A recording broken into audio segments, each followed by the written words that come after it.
যে আল্লাহ পাক ওয়াদা করেছেন, তার রাসূল সাল্লাল্লাহু আলাইহি ওয়াসাল্লাম হাদিসের মধ্যে বলেছেন, ইনশাআল্লাহ তাআলা বর্তমানের এই দুর্দিন ইনশাআল্লাহ কেটে যাবে, ইনশাআল্লাহ কেটে যাবে।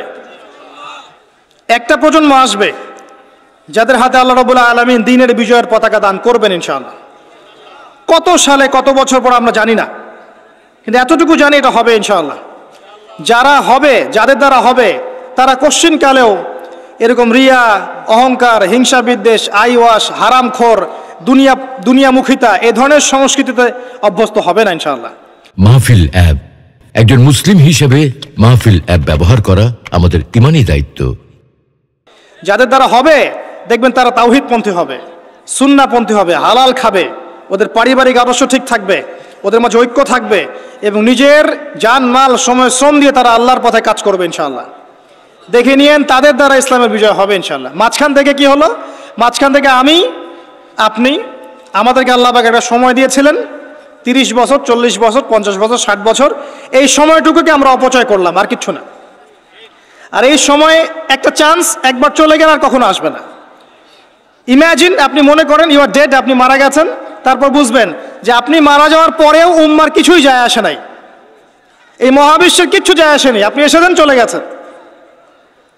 যখন ছিলাম পৃথিবীতে তখন আমি আমার উপর অর্পিত দায়িত্ব কতটুকু পালন করেছি এর হিসাব আমাকে দিতে হবে পরকালে কিয়ামতের মাঠে। আল্লাহ পাক আমাদের কথাগুলোর গভীরতা বোঝার তৌফিক দান করুন। আমরা সবাই চাই উম্মার উন্নতি, অগ্রগতি, প্রগতি এবং বিজয়, কিন্তু আমরা এখন যা যা কাজ নিয়ে ব্যস্ত আছি এগুলোতে ব্যস্ত থাকলে এই বিজয় অর্জিত হবে না। আমাদেরকে রাসূলুল্লাহ সাল্লাল্লাহু আলাইহি ওয়াসাল্লাম এবং সাহাবায়ে কেরাম রাদিয়াল্লাহু আনহুর মতো করে দ্বীনের পথে কাজ করতে হবে। সর্বপ্রথম দরকার ইলম, ওলামায়ে কেরামের সোহবত, তাসকিয়া, আত্মশুদ্ধি। আপনার দরকার ওলামায়ে কেরামের মধ্যে ইউনাইটেড একটা প্ল্যাটফর্ম, একটা যোগ্য নেতৃত্ব, সবাইকে নিজের ভাই মনে করার মানসিকতা, নিজের দেশ, জাতি, উম্মাকে একসাথে নিয়ে এগিয়ে যাওয়া, সবার কল্যাণকামী হওয়া। দরকার যুব সমাজের রেভলিউশন, যুব সমাজের আল্লাহর পথে প্রত্যাবর্তনের রেভলিউশন দরকার। আমাদের মেয়েদের যে অশ্লীলতার পথে নিয়ে যাওয়া হয়েছে এখান থেকে ওদের প্রত্যাবর্তন দরকার আল্লাহর পথে। আমাদের পরবর্তী জেনারেশনকে আবু বকর, ওমর, ওসমান, আলী রাদিয়াল্লাহু আনহুর মতো আদর্শে গড়ে তোলা দরকার। অনেক কাজ বাকি আছে, অনেক কাজ বাকি আছে, কাজের বহু বাকি আছে, পথ এখনো যোজন যোজন দূর। আমরা এমন কিছু করে ফেলিনি এখনো যে বাংলার মাটিতে দিন কায়েম হয়ে গেছে, এমন কিছু করিনি আমরা এখনো। আর আমরা এভাবে হেলায় খেলায় যদি সব কিছু পার করতে থাকি, এখন যা আছে 10 বছর পর সেটাও থাকবে না। দেখে নিয়েন, দেখে নিয়েন, এখন যা আছে এভাবেই যদি চলতে থাকি আমরা, আগামী 10 বছর এটাও থাকবে না। তখন আফসোস করতে হবে আগের 10 বছরই মনে হয় ভালো ছিল। হ্যাঁ, বিগত 10, 20, 30, 40, 50 থেকে যদি এভাবে কাজ করতে পারতাম হয়তো আজকে আমাকে এই অবস্থা দেখতে হতো না।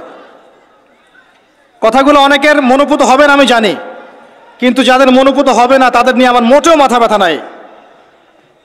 যেটা আপনাকে সত্য বলে মনে হচ্ছে এবং আল্লাহ আপনার কলবের মধ্যে ইনস্টল করেছেন, কোরআন সুন্নাহর মানদণ্ডে এটা সত্য, এই সত্য বলার সৎসাহস আপনার থাকা উচিত।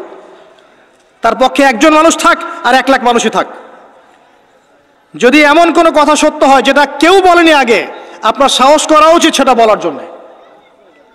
আজকে থেকে 6 বছর আগে বলেছিলাম যে পেপার মানি থাকবে না, বলেছিলাম। আগামী 10 বছরের মধ্যে দেখবেন ইনশাআল্লাহ তাআলা, ওয়াল্লাহু আ'লাম বছর কত, আগামী সময়গুলোতে দেখবেন পেপার মানি বলে কিচ্ছু থাকবে না, ডিজিট দিবেন খালি, ডিজিট। তার চেয়ে ডেঞ্জারাস বিষয় হচ্ছে এই ক্রিপ্টোকারেন্সির উপরে গভর্নমেন্টের কোনো নিয়ন্ত্রণ থাকবে না। ক্রিপ্টোকারেন্সির উপরে গভর্নমেন্টের কোনো নিয়ন্ত্রণ থাকে না, এটা আরো ডেঞ্জারাস। এতে করে একটা জাতির সম্পদ লুটে নেওয়া সহজ হয়। যারা এই কাজগুলো করছে পরিকল্পিতভাবে করছে, এমনি এমনি করছে না, সুপরিকল্পিতভাবেই করছে এগুলো। অতএব যেটা বর্তমান, সেই বর্তমান সম্পর্কে যদি আপনি সচেতন না হন, আপনার কাছে মনে হবে যেটা ভবিষ্যৎ বক্তা মনে হয়, অথচ এটা ভবিষ্যৎ ছিল না, এটা বর্তমানই ছিল। আপনি বর্তমান সম্পর্কে গাফেল ছিলেন বলেই বুঝতে পারেন নাই। আর এখনো যেটা বললাম এটা বর্তমান, এটা ভবিষ্যৎ নয়। বর্তমান সম্পর্কে গাফেল থাকলে আপনি বুঝতে পারবেন না। লাহুম কুলুবুন লা ইয়াফকাহুনা বিহা ওয়া লাহুম আযানুন লা ইয়াসমাউনা বিহা ওয়া লাহুম আ'য়ুনুন লা ইউবসিরুনা বিহা উলাইকা কাল আনআম বাল হুম আদাল ওয়া উলাইকা হুমুল গাফিলুন। আজকের বক্তব্যের টপিক এটা ছিল না যে আমি আলোচনা করলাম, আমি অন্য কিছু চিন্তা করেছিলাম, কিন্তু আমি আশা করি এই কথাগুলো আপনাদের কাজে দিবে, এই কথাগুলো মানুষের কাছে ছড়িয়ে যাবে ইনশাল্লাহ। প্রথম কথা হচ্ছে উম্মার অবস্থা ভালো না, মুসলিম উম্মার অবস্থা এখন ভালো না। এখন সেই সোনালী যুগ চলছে না। এটা আবু বকর, ওমর, ওসমান, আলীর যুগ নয় রাদিয়াল্লাহু আনহুম। এটা উসমানীয় খেলাফত নয়, উমাইয়া, আব্বাসীয়, ফাতেমি খেলাফত নয়। এটা মিশরের মামলুক শাসন নয়, কর্ডোবার ইসলামিক খেলাফত নয়। এটা তো অটোমান এম্পায়ারদের মতো সময়ও নয়, যখন অ্যাটলিস্ট একটা শেল ছিল। এতিম অবস্থায় আছি আমরা। সারা ওয়ার্ল্ড ওয়াইড তাকান, দেখবেন মুসলিমদের স্বতন্ত্র কোনো খেলাফা স্টেট নাই, আছে? পুরো মুসলিম উম্মার দিকে তাকান, যেদিকে তাকাবেন সেদিকে মুসলিমরা মার খাচ্ছে দেখবেন। যে কোনো কান্ট্রি বেছে নেন, দেখবেন মার খাচ্ছে। পুরো উম্মার দিকে তাকান, মুসলিমরা আছে সবচেয়ে বড় সুদখোর। মুসলিমরা সুদ খাচ্ছে। মুসলিম উম্মার যুবকরা আজকে নাস্তিক হয়ে যাচ্ছে। জেনারেল লাইনে পড়া ম্যাক্সিমাম যুবক কোরআন তেলাওয়াত করতে পারে না। ম্যাক্সিমাম মেয়ের আজকে বেপর্দায় চলছে। ম্যাক্সিমাম আলেমদের মধ্যে আপনি দেখবেন বিভক্তি। উম্মা সেই সোনালী যুগে আর নেই এখন। পলিটিক্যালি আপনার কাছে কোনো পাওয়ার নাই, ইকোনমিক কোনো সেকশন নাই, স্বতন্ত্র কোনো ইকোনমিক সিস্টেম নাই, কোনো মিডিয়া নাই আপনার স্বতন্ত্র, স্বতন্ত্র প্রযুক্তিও নাই, স্বতন্ত্র সামরিক বাহিনী নাই। এবং কয়টা মুসলিম কান্ট্রি আপনি পাবেন যাদের পারমাণবিক অস্ত্র আছে? ওভারঅল সারা বিশ্ব জুড়ে আমাদের অবস্থা ভালো না, এটাকে বুঝতে হবে আপনাকে। এরপরে আপনাকে চিন্তা করতে হবে কিভাবে কাজ করা যায় ব্যক্তিগত পর্যায়ে, as a nation, as a উম্মা, as a family, as a organization, কিভাবে আগানো যায়। কোনো ফিকির দেখি না আমি যুবকদের মধ্যে এখন। কয়টা যুবককে আপনি দেখবেন যারা ফিকির করছে? জেনারেল লাইনে পড়া। কাদের মধ্যে ফিকির আছে? যখন আল্লাহ যাদেরকে দায়িত্ব দিয়েছেন তারা ফিকির করে না, আল্লাহ পাক অন্য কওমকে নিয়ে এসে ওদের জায়গায় বসায় দেন।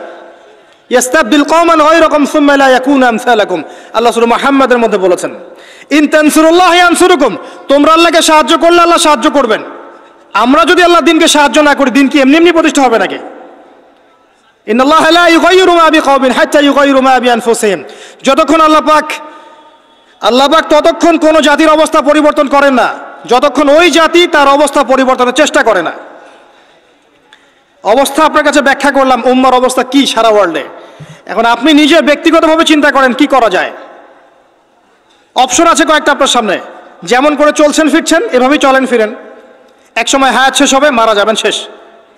এই দুনিয়ার জীবনে ভোগ বিলাস, টাকা পয়সা, বাড়ি গাড়ি সব পাবেন, কোনো সমস্যা নাই। একসময় হায়াত শেষ হয়ে যাবে, আপনি ডেড, এবং আপনার নাম ইতিহাস থেকে মুছে যাবে। পৃথিবী থেকে এমনভাবে চলে যাবেন যেন পৃথিবীতে কখনো আসেনি নাই। অপশন বি, আপনি নিজে যতটুকু বোঝেন আমল করেন, পরিবারটাকে ইসলামিক আদর্শে গড়ে তোলেন, পরিবার ছাড়া আর কিছু পারেন না, পরিবার নিয়ে পড়ে থাকেন, কোনো সমস্যা নাই, এটাও একটা খেদমত। অপশন সি, আল্লাহ পাক আপনাকে আরো বেশি কিছু দিয়েছেন, পলিটিক্যাল পাওয়ার, সোশ্যাল পাওয়ার, উম্মার মধ্যে আপনি আলেম হয়েছেন, আপনার কথা আরো 10, 20, 30 জন মানুষ শোনে, এই মানুষগুলোকে তো দিনের পথে আনতে হবে, এটাও দিনের খেদমত। সবচেয়ে সেরা অপশন হচ্ছে এটাই, নিজে আমল করা, পরিবারকে বাঁচানো, সমাজের মানুষকে সচেতন করা। আল্লাহ পাক যতটুকু সামর্থ্য দিয়েছেন এই সামর্থ্য দিয়ে দিনের খেদমত করতে চেষ্টা কর। ছোট ছোট খেদমত ইনশাআল্লাহ পরবর্তীতে বড় উপকার নিয়ে আসবে ইনশাআল্লাহ। আল্লাহ পাক আমাদেরকে দিনের জন্য কবুল করুন, আমিন। যাবতীয় লৌকিকতা ত্যাগ করার তৌফিক দান করুন। যাবতীয় রিয়া, অহংকার, হিংসা, বিদ্বেষ, গীবত, তহমত, সমালোচনার সংস্কৃতি বর্জন করার তৌফিক দান করুন। আল্লাহ পাক আমাদের মধ্যে বিভক্তিগুলোকে দূর করে দিন। আল্লাহ পাক আমাদেরকে স্মার্ট মুসলিম হওয়ার তৌফিক দান করুন। আল্লাহ পাক আমাদেরকে বিশ্বের অবস্থা বোঝার তৌফিক দান করুন, উম্মার অবস্থা বোঝার তৌফিক দান করুন, যুগোপযোগী করণীয় ফিক্স করার তৌফিক দান করুন। আল্লাহ পাক আমাদের যুবক ভাইদেরকে হেদায়েত দান করুন, আমাদের যুবতীদেরকে আল্লাহ পাক দিনের পথে ফিরিয়ে নিয়ে আসুন। প্রত্যেক ঘরে ঘরে আল্লাহ পাক ইব্রাহিম তৈরি করে দিন, প্রত্যেক ঘরে ঘরে আল্লাহ পাক ইসমাইলের মতো সন্তান তৈরি করে দিন, প্রত্যেক ঘরে ঘরে আল্লাহ পাক হাজরা, সারার মতো স্ত্রী তৈরি করে দিন, প্রত্যেক ঘরে ঘরে খাদিজা রাদিয়াল্লাহু আনহা তৈরি করে দিন, আয়েশা রাদিয়াল্লাহু আনহা তৈরি করে দিন। আল্লাহ পাক যুব সমাজকে রাসূলুল্লাহ সাল্লাল্লাহু আলাইহি ওয়াসাল্লামের সাহাবীদের মতো কবুল করুন। এবং আগামী এই 50 বছরে যে লড়াই সামনে আসতে যাচ্ছে, আল্লাহ পাক এই লড়াই উম্মাকে যেন বিজয়ী করেন, আল্লাহুম্মা আমিন। উম্মার বিজয় সংগঠিত করানোর জন্যে যেরকম ঈমান, আমল, ত্যাগ, মুজাহাদা, দাওয়াত, মেহনতের দরকার, আল্লাহ পাক আমাদের প্রত্যেকের কলবের মধ্যে এই চেতনা নাজিল করে দিন, আল্লাহুম্মা আমিন। মনে হয় একটা দেহ, একটা বডি চোরাবালিতে ঢুকে গেছে। চোরাবালি বোঝেন? একটা বডি চোরাবালিতে ঢুকে গেছে। প্রথমে ছিল টাকনু পর্যন্ত, যখন টাকনু পর্যন্ত ছিল তখন সে নড়াচড়া করার চেষ্টা করেছে। আশপাশের মানুষরা ওকে বুঝিয়েছে, নড়াচড়া করো না, টাকনু পর্যন্ত আছো, হাঁটু পর্যন্ত চলে যাবা। সে নড়াচড়া করা থামিয়ে দিয়েছে। নড়াচড়া না করা সত্ত্বেও একদিন তার হাঁটু ডুবে গেছে। হাঁটু ডুবে যাওয়ার পর আশপাশের মানুষ আবার বুঝিয়েছে, খবরটা নড়াচড়া করো না, যদি আর নড়াচড়া করো তোমার উরু পর্যন্ত ডুবে যাবে। সে বেচারা নড়াচড়া করে নাই, দাঁড়িয়ে আছে। নড়াচড়া না করা সত্ত্বেও একদিন তার থাই পর্যন্ত ডুবে গেছে। এভাবে আস্তে আস্তে কোমর, তারপর আস্তে আস্তে বুক, আস্তে আস্তে গলা। আমার কাছে এখন মনে হয় যে গলাটুকু যে বাকি আছে, এইটুকু খুব কষ্ট করে উঠতে চেষ্টা করছে। কিছু মানুষ এই গলাসহ বডিটাকে বের করার চেষ্টা করছে, আর আশপাশের ওই মানুষগুলো এখনো বলে যাচ্ছে, নড়াচড়া করো না, নড়াচড়া করো না, নড়াচড়া করলে তোমার এই গলাটুকু ডুবে যাবে। এই গলাটুকু একদিন ডুবে যাবে, এমনিতেই ডুবে যাবে। যদি সে প্রথম অবস্থায় নড়াচড়া করতো আর আশপাশের মানুষগুলো সবাই মিলে তাকে হেল্প করতো, আজকে এই বডিটা স্বাধীনভাবে ঘুরতে পারতো ইনশাআল্লাহ তাআলা। আর এই বডিটা হচ্ছে সারা বিশ্বে মুসলিম উম্মাহ। এই বডিটা হচ্ছে সারা বিশ্বে মুসলিম উম্মাহ। জানি না আমার কথা আপনি বুঝতে পারলেন কিনা। বাস্তবতা এমনই, বাস্তবতা এমনই। এখন আপনি চেষ্টা করছেন বের করার নিজেকে, আবারও পুরো দেহটাকে বের করব, পুরো দেহটা আবার স্বাধীনভাবে হাঁটবে ইনশাআল্লাহ। কিন্তু আশপাশের মানুষ বলবে, নড়াচড়া করো না, নড়াচড়া করো না, যতটুকু আছে এতটুকু ডুবে যাও। এরা শুরু থেকে এই কথাই বলে এসেছিল, আজ পর্যন্ত এই কথাই বলে যাচ্ছে। বডি আস্তে আস্তে টাকনু, হাঁটু, কোমর, বুক, গলা পর্যন্ত ডুবে গেছে। পুরো বিশ্বের দিকে আপনি তাকিয়ে দেখেন, মুসলিম উম্মার এর চেয়ে বেস্ট এক্সাম্পল আমার কাছে জানা নাই এখন। তবে ইনশাআল্লাহ এই দিন থাকবে না। ইনশাআল্লাহ তাআলা আল্লাহ পাক অচিরেই এমন প্রজন্ম নিয়ে আসবেন যারা পুরো গলা সহ বডিটাকে টেনে বের করবে ইনশাআল্লাহ।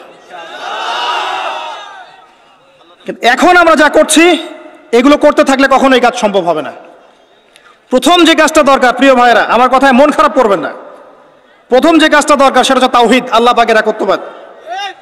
এই তাওহীদের সাথে কোনো কিছুর শরিক করা যাবে না, টোটালি খালেস তাওহীদ লাগবে। এবং নবীর সুন্নাহ সাল্লাল্লাহু আলাইহি ওয়াসাল্লাম, তাওহীদ এবং সুন্নাহর সাথে কোনো আপোষ করা যাবে না। এরপর দরকার আপনার আদর্শ পরিবার এবং হালাল রিজিক। এরপর দরকার আপনার উম্মার মধ্যে ঐক্য এবং ওলামায়ে কেরামের কাছে গিয়ে দ্বারস্থ হয়ে তাদেরকে রিকোয়েস্ট করা যে আপনারা ঐক্যবদ্ধ হন আল্লাহর ওয়াস্তে। আর কবে ঐক্যবদ্ধ হবেন? কবে ঐক্যবদ্ধ হবেন? আপনাদের দিকে সবাই তাকিয়ে আছে, কেউ আমার দিকে তাকিয়ে নাই, কেউ আপনার দিকে তাকিয়ে নাই। উম্মাহ তাকিয়ে থাকে ওলামায়ে কেরামের দিকে যে আপনারা ঐক্যবদ্ধ হবেন এবং সবাইকে নেতৃত্ব দিবেন। জনগণ, আমাদের মতো আম জনগণ কখনো নেতৃত্ব দেওয়ার যোগ্যতা অর্জন করতে পারে না। যাদের যোগ্যতা আছে তাদেরকেই ঐক্যবদ্ধ হতে হয় এবং এগিয়ে নিতে হয় উম্মাহকে। এখানে ঐক্যের দরকার আছে, এই জায়গায় কাজ করা দরকার, লিবারাল প্ল্যাটফর্ম দরকার। সারা জীবন যদি একজন আরেকজনের বিরুদ্ধে একটার পর একটা সিরিয়াল পর্ব করতেই থাকে, কোনো দিনও উম্মার মাঝে ঐক্য হবে না। আপনি অনলাইনে ঢুকলেই দেখবেন একজন আরেকজনের এগেনস্টে, আরেকজনের এগেনস্টে। এ দুটা কথা বলে তাকেও দুটো কথা বলতে হবে, আর সে দুটা বলে তাকে চারটা বলতে হবে। একজন একটা বই লিখেছে, এই বইটাকে এনে আর 10টা পর্ব করে তাকে ডমিনেট করতে হবে। আরেকজন আরেকটা বই লিখেছে, ওটাকে ডমিনেট করে একটা 10টা পর্ব করতে হবে। চলছে এগুলো কন্টিনিউয়াস। কবে এগুলো থেকে বের হতে পারবো আমরা? আর এই অভ্যন্তরীণ ট্রন্দলগুলো আদৌ কি কখনো শেষ হবে কিনা? আই ডোন্ট থিঙ্ক সো, আমার মনে হয় না। যদি নাই হয়, অ্যাটলিস্ট যারা লিবারাল চিন্তা করে তাদের তো উচিত ছিল ঐক্যবদ্ধ হওয়া। যারা ওই যে উলাইকা কাল আনআম, এদের কথা বাদ দেন, যাদের মধ্যে কলবুন সালিম আছে, ইলম আছে, বাসিরা আছে, নূর আছে, তাদের তো উচিত ছিল ঐক্যবদ্ধ হওয়া। কে নেতৃত্ব দিবে জাতিকে? ধর্মতাত্ত্বিক নেতৃত্ব কি পলিটিশিয়ান দিতে পারবে? ধর্মতাত্ত্বিক নেতৃত্ব কি পলিটিশিয়ানরা দিতে পারবে? তাদের কাছে তো ধর্ম নাই, বিকজ তাদের কনসেপ্ট ডিফারেন্ট। তাদের কনসেপ্ট হচ্ছে ধর্ম এবং পলিটিক্স আলাদা জিনিস। ধর্ম আপনি ঘরে পালন করবেন, মসজিদে পালন করবেন, এর কথা আপনি রাজনীতিতে বলতে আসবেন না। এতে কনসেপ্ট এমন। এই কনসেপ্ট বাদ দেন, যারা ধর্মকেন্দ্রিক চিন্তা করছেন তাদের ধর্মতাত্ত্বিক নেতৃত্ব কে দিবে? তারা দিবে না আলেম ওলামা দিবেন? এখানে ঐক্যের দরকার আছে না? আহ্বান করতে পারবো সর্বোচ্চ যে আল্লাহর ওয়াস্তে আপনারা ঐক্যবদ্ধ হন, একটা ইউনাইটেড মুসলিম উম্মাহ ফর্ম করেন। আগামী দিনের তরুণ প্রজন্ম এবং পরবর্তী জেনারেশন, আমাদের মা বোনরা, তরুণীরা সবাই তাকিয়ে আছে ওলামায়ে কেরামের দিকে, সবাই তাকিয়ে আছে। আমরা কনস্ট্রাকটিভ কাজের কথা বলছি। ইলম অর্জন আপনার কনস্ট্রাকটিভ কাজ, পড়াশোনা করতে হবে, ওলামায়ে কেরামের সোহবতে যেতে হবে, এটা একটা কনস্ট্রাকটিভ কাজ। যে যেখানে আছি সেখান থেকেই দিনের প্রচার প্রসার প্রতিষ্ঠার জন্য কাজ করতে হবে, এটা কনস্ট্রাকটিভ কাজ। দেশের সরকার, প্রশাসন, জনগণ, ওলামায়ে কেরাম সবাই মিলে একটা বডি, একটা উম্মাহ, একটা দেহ সবাই। এখানে কেউ কাউকে শত্রু মনে করা যাবে না। কয়েকটা শ্রেণী থাকে, জনগণ থাকে, ওলামায়ে কেরাম শ্রেণী থাকে, প্রশাসন থাকে, সরকার থাকে, সবাই মিলে একটা দেশ, একটা জাতি হয়। সবাই একে অপরের বন্ধু, কেউ কারো শত্রু নয়। এটা বোঝাতে পারা যাচ্ছে না। সবাই একটা দেহের মতো, একটা জায়গায় আঘাত পেলে অন্য জায়গায় আঘাতের ব্যথা অনুভব করতে হবে। কনস্ট্রাকটিভ কাজে আসেন, জাতিকে ঐক্যবদ্ধ করেন, বিভক্ত সৃষ্টি করেন না। একে অপরের সাথে গীবত, তহমত, হিংসা, বিদ্বেষ, কাদা ছড়াছড়ি, অহংকার, রিয়া এবং সমালোচনার সংস্কৃতি ত্যাগ করেন।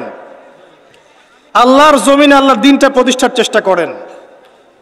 এই কথাগুলো আজ থেকে 10-20 বছর পরে গিয়ে আপনারা বুঝতে পারবেন ইনশাআল্লাহ। তো অপেক্ষা করতে থাকেন। সময় যেভাবে পরিবর্তন হচ্ছে, আজকে থেকে 10টা এবং 20টা বছর যেতে দেন, তারপর দেখবেন অবস্থা কেমন হয়। তবে আমরা এতটুকু বিশ্বাস করি,